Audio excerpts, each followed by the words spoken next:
Hey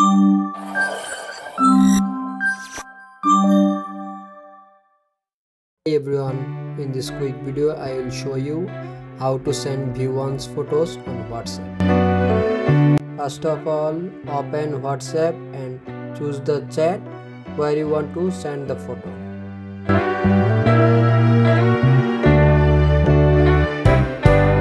Tap the camera or attachment icon, then select your photo or video.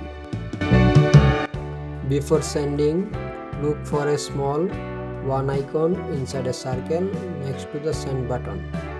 Tap that icon. This activates the view once mode. Video help you?